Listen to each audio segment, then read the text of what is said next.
Hello viewers, hello listeners, hello everyone. Thank you once again for joining me on DMAPS TV. Please don't forget to subscribe if you are coming here for the first time. For regular, just do the usual. Please like and comment and also share our videos so that others must see what we do here. Because what we do is we give you current affairs in real time. So yes, there have been much talk, there have been much questions on what really is Nelson Chamisa's plan once he claims the presidential post.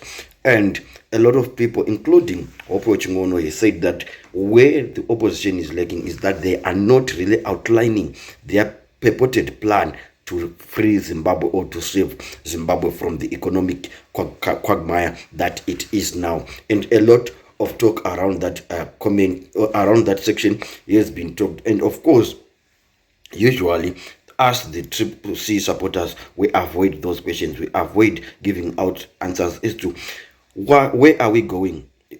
Despite the fact that we want to remove Mnangagwa, yes, we want to remove Mnangagwa. Then what? What are you promising? What is your plan to make Zimbabwe great again? So Nelson Chamisa is hinted on some of the things he will do in a new Zimbabwe, the Zimbabwe that he terms the new great Zimbabwe, and he has labeled it the new great Zimbabwean plan. So according to Nelson Chamisa, Zimbabwe shall not be a one-party state.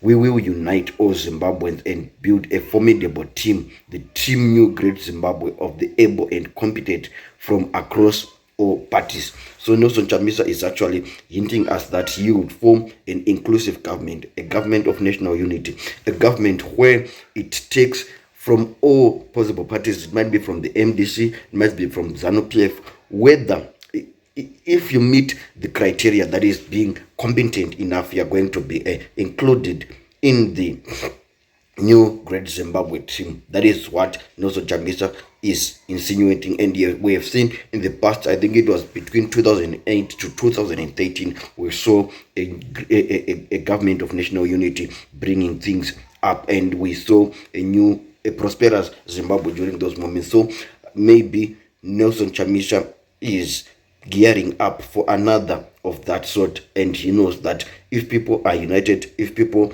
are brought together, if there is a peace across all sectors in the economy, then the economy will respond again positively. So you went on to say that we will be a happy and flourishing multi-party democracy. Zimbabwe, let's win big. So this is what Nelson Chamisa is actually intending to do after he assumes power. He wants to build an inclusive government. He wants competency to be the main factor of whether or not you are in government. And maybe this explains why he doesn't even have structures in his party. Maybe some of these posts in a new government will just be will be filled by people from other parties. Maybe say you take a minister of finance from ZANU-PF and say, Mutuli, come back to work. Maybe you're failing because of ZANU-PF. Now you can do it. You can make things out to happen. It's just an example. I think everyone knows that his favorite will obviously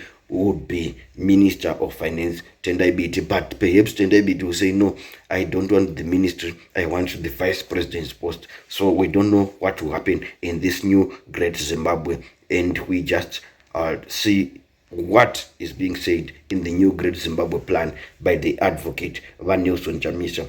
Then he went on to say, may Zimbabwe be renewed and begin to grow in tolerance, being able to attract quality in its leadership ranks. May our politics attract strong women and men who stand on firm core values, unshakable principles, and solid reformation of manners.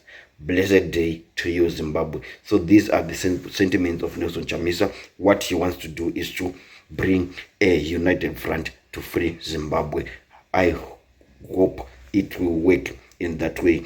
And I'm also accepting comments and as to whether or not you see this as a good strategy. Please feel free to add your thoughts in the comment section below. I'm not going to get any far. Honorable Madiva.